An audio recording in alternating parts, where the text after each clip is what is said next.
Kiki, your fun-time conversational Korean tutor.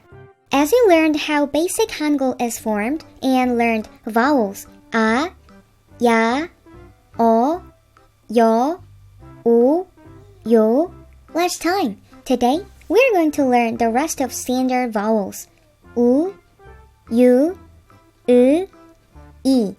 Let's begin.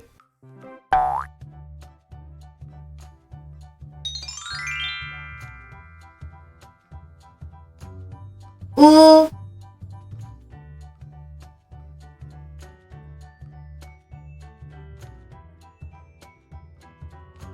U,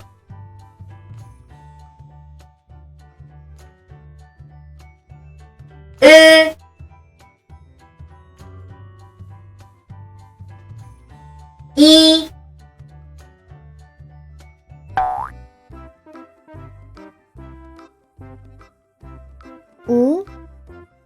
U, U,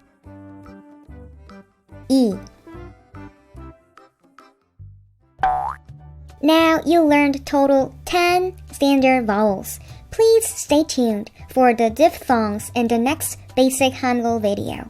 Thanks for watching. Bye!